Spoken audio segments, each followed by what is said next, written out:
Hi, this is Corey Johnston, and today's lesson is going to take place in the 30th chapter in the book of Proverbs. We're going to take it all the way up until the 14th verse. It is a chapter of 33 verses, but beginning in the 15th verse, we read a continuum of lists, these things that come in numbers, and we do read such a one in verse 7, 2 I have asked of you, but it's not consistent. And the 30th chapter does mark a distinct literary transition. The words of Solomon cease. The Proverbs of Solomon that are the authorship is attributed to him cease with the close of the 29th chapter. After this comes Agar and King Lemuel. We believe they were real people, historical figures, because to deny the possibility just because there's no other record of them would be to concede the possibility of the argument that the Bible would ever lie to us. But we're just going to we'll touch on more about Agar and who he was. We know less about who he was than we know who he is, but we're just going to review some of the predominant theme of the latter half of the 29th chapter of Proverbs pertains to discipline. Beginning in the 15th verse, we divided it, the 27 verses chapters. We did the first 14, then took it off from verse 15. A rod and reproof give wisdom, but a child unrestrained brings shame to his mother.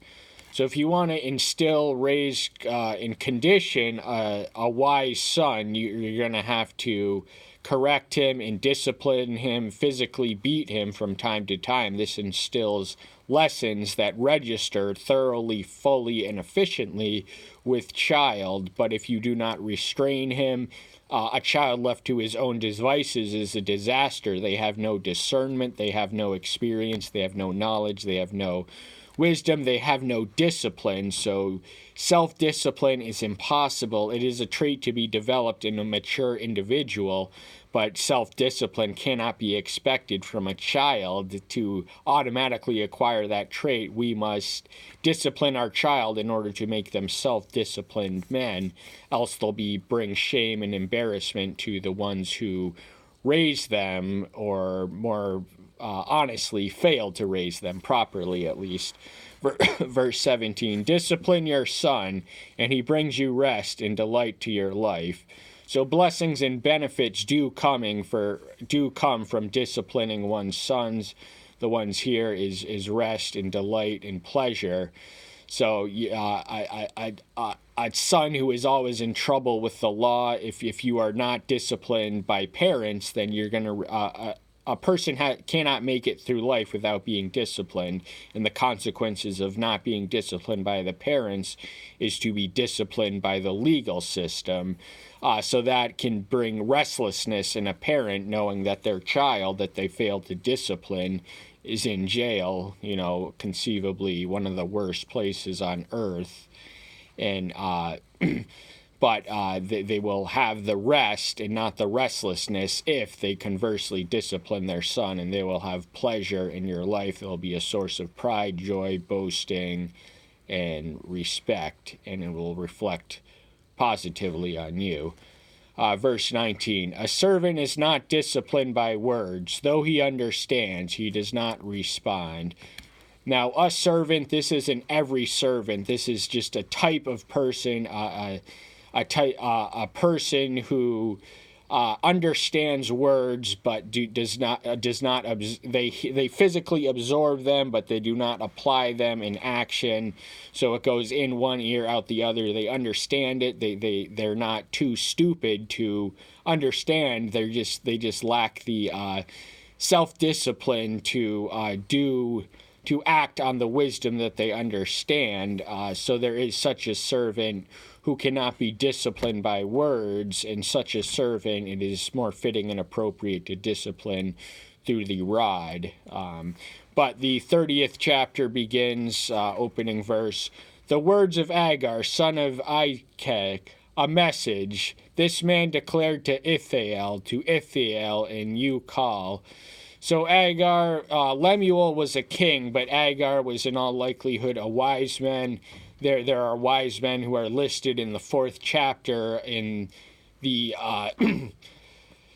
Book of Kings, first Book of Kings, and Solomon's superior wisdom is established over them. But these people existed. They were in every kingdom, in every culture throughout the ancient Near East. There was cultures and traditions and books and literatures of wisdom. There were wise men, and a message, and he is an oracle. Now this Agar, the most plausible scholarly conjecture is that he was either of Ishmaelite descent or of Assyria, based on Ithael, which may have been a town in the tribal territory of Matha, but Ithael is a person, and Ukal may be a person too. But the oracle means that he speaks prophetically, so this message is a message with meaning. It's not mere words. It is every bit as inspired as the Proverbs we read. It is included in the Bible for the reason because the Spirit put it there. For I am more stupid than anyone, and I do not have the understanding of a man.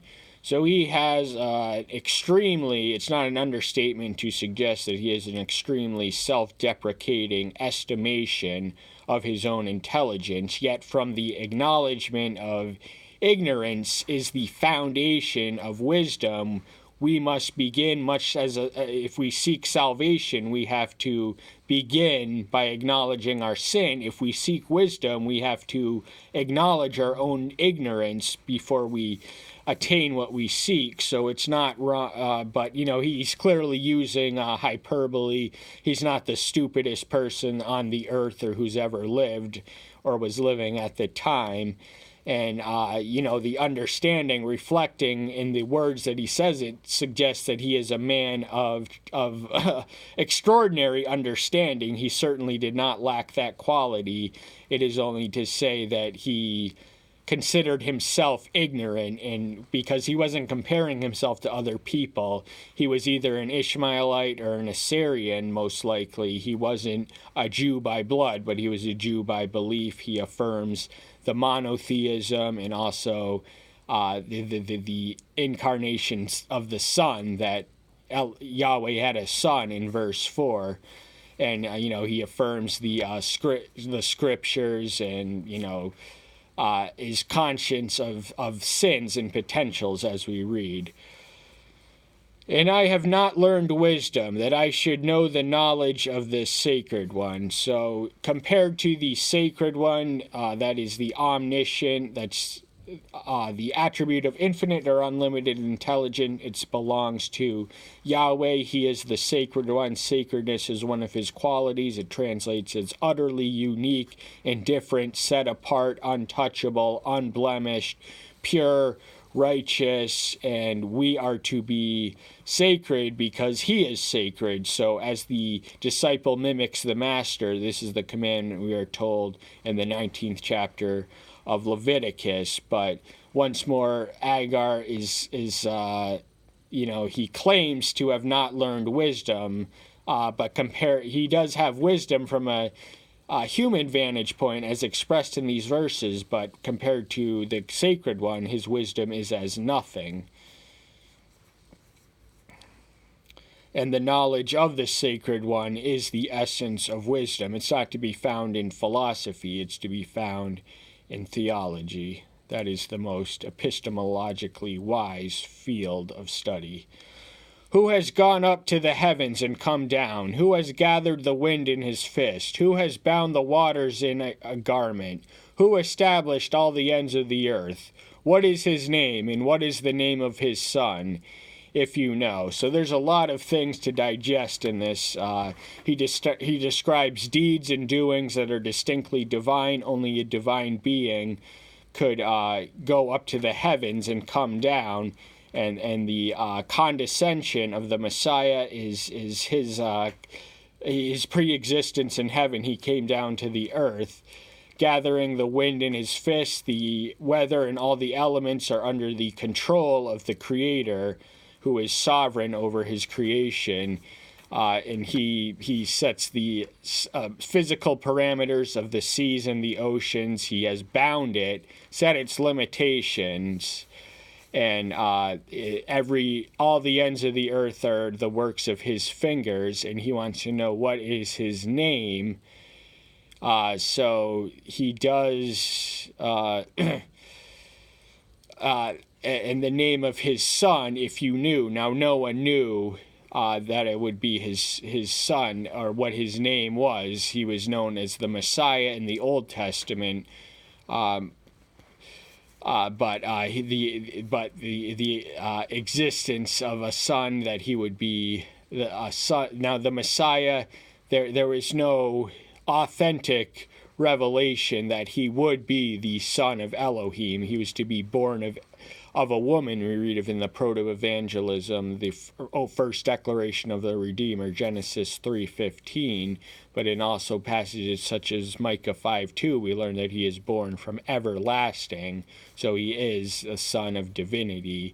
If you know, and Noah knew whenever this was compiled, it was probably compiled during the reign of Hezekiah, because beginning in the 25th chapter, that marks Proverbs, which would have otherwise been lost had not Hezekiah's scribes compiled them. Every word of Eloah is refined. He is a shield to those taking refuge in him. So every is an important word. That's one of the words I like to pay attention to. It's a 5-letter word, but it's a significant one because it indicates an element of totality and completeness. So that means every one without exception. No word of Eloah, that is the singular tense of Elohim. Elohim is plural. Elohim is a team. But Eloah, in a singular sense, could be any one of them. But the word is refined. Every word that we read that emanates from his mouth and his spirit through his human vessels is refined. And the one from whom the word comes, points to, and testifies to is a shield, a source of safety and solace and security. And we can take refuge in him no matter what ails and ills life throws at us, no matter how displeasing our situation can be. No matter how terrible our circumstances, we can always find comfort and relief in the one who transcends and controls all circumstances. He is always greater than any of our circumstances, no matter what. Do not add to his words, lest he reprove you, and you be found a liar.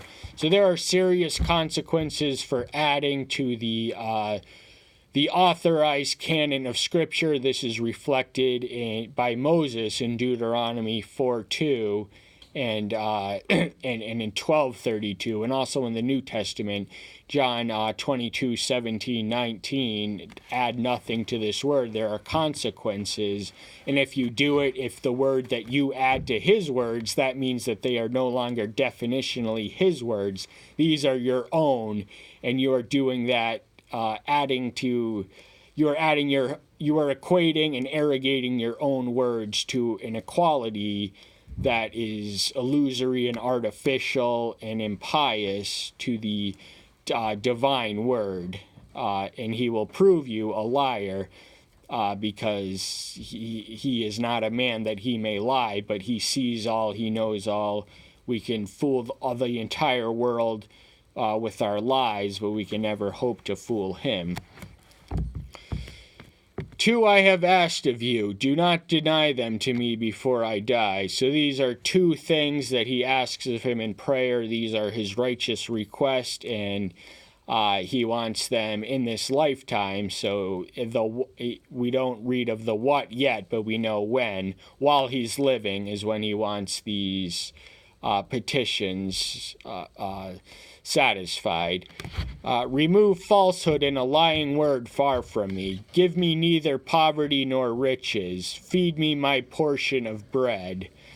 So he wants to be removed. He wants to live in truth. He wants to abide in the truth. He wants to know the truth. He wants to be surrounded by the truth. He doesn't want to be associated or affiliated or surrounded with liars, and the world is one giant lie.